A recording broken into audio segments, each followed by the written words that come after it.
అలాగనే మీ వ్యక్తిగత జాతకం తెలుసుకోవాలనుకుంటున్నారా?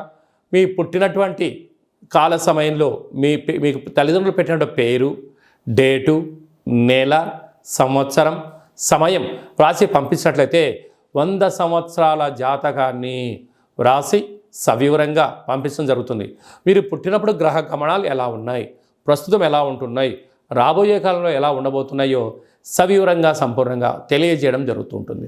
అలాగనే చాలామందికి పుట్టినటువంటి కాల సమయంలో డేటా బర్త్లు లేనటువంటి వారందరికీ మీ పేరు యొక్క మొదటి అక్షరాన్ని అనుసరిస్తూ రాసి తెలియచేస్తూ ప్రస్తుత కాలమాన ప్రకారంగా గ్రహ గమనాలు ఎలా ఉన్నాయి, భవిష్యత్తులో ఎలా ఉండబోతున్నాయో అనేటువంటి విషయాన్ని తెలియచేస్తూ రమణ శాస్త్రం ద్వారా అనగా గవ్వల ద్వారా భూత భవిష్యత్ వర్తమానాన్ని తెలియజేయడం జరుగుతుంది గవ్వల ద్వారా. కనుక డేటా బర్త్లు లేనటువంటి వారికి గవ్వల ద్వారా జ్యోతిష్యాన్ని చెప్పడం జరుగుతుంది. కనుక మన వ్యక్తిగత జాతకాన్ని తెలుసుకుందాం, గ్రహాలలో ఉండబడిన దోషాలను తెలుసుకుందాం, తినేటువంటి ఆహారాల్లో, వేసుకునే వస్త్రాల్లో, చేసే పనుల్లో స్వల్పమైన మార్పులు చేసుకుందాం. అద్భుతమైన, ఆనందకరమైన, ఆరోగ్యకరమైన, కుబేర సంపన్నమైన జీవితానికి స్వాగతం పలుకుతాం. కనుక ఆసక్తి గలవారు ఈ కింద సంప్రదించి అపాయింట్మెంట్ తీసుకొని సంప్రదించగలరు. ధనుసు రాశి వారికి ఆదివారం అమావాస్య పుష్యమీ నక్షత్ర సందర్భంగా రవి పుషార్క యోగము, కాళ అమావాస్య యొక్క ఆశీస్సులు ఎలా పొందాలి, అలాగనే అర్ధాష్టమ రాహు దోషం ఉన్నప్పుడు, అష్టమ స్థానంలో రవి సంచారం చేయనప్పుడు ఎలాంటి దోషం ఉంటుంది, వాటిని ఎలా తొలగించుకొని అద్భుత ఆనంద సిద్ధిని పొందాలో ఈ వీడియోలో సవివరంగా సంపూర్ణంగా తెలుసుకుందాం. ధనుసు రాశిలో ఏ నక్షత్రాలు వస్తాయనగా పూర్వాషాఢ నక్షత్రంలోని 4 పాదాలు, మూలా నక్షత్రంలోని 4 పాదాలు, ఉత్తరాషాఢ నక్షత్రంలోని 1 పాదం కలిపితే ధనుసు రాశి అవడం జరుగుతుంది. చాలామందికి పుట్టినటువంటి కాల సమయంలో డేటా బర్త్లు లేనటువంటి కారణం వలన పేరు యొక్క మొదటి అక్షరాన్ని అనుసరిస్తూ రాసిన తెలుసుకునే ప్రయత్నం చేద్దాం.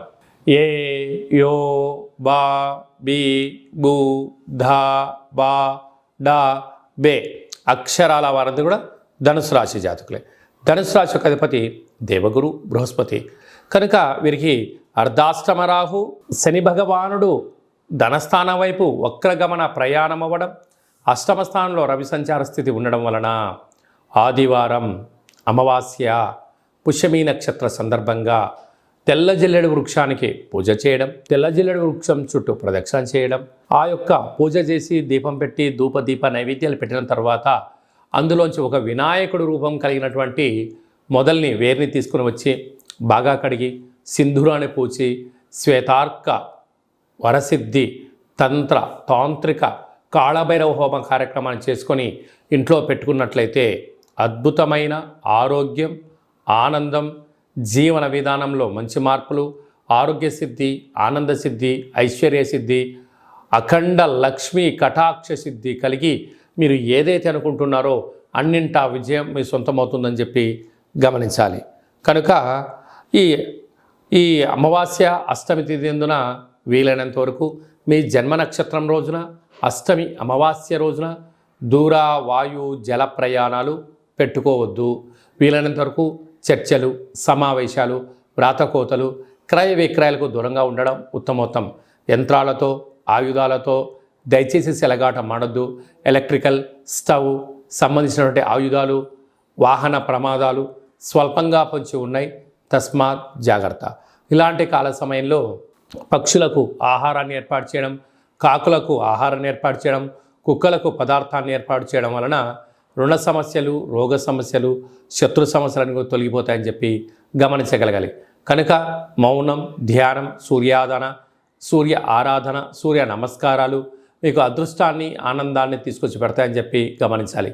సాఫ్ట్వేర్, హార్డ్వేర్, యానిమేషన్స్, క్రియేటివిటీ రంగాలు, సేవారంగ కార్యక్రమాలు, వ్యాపార రంగ కార్యక్రమాల్లో ఉండబడిన వారందరికీ కూడా ఇది చాలా మంచి సమయం అని చెప్పి గమనించాలి.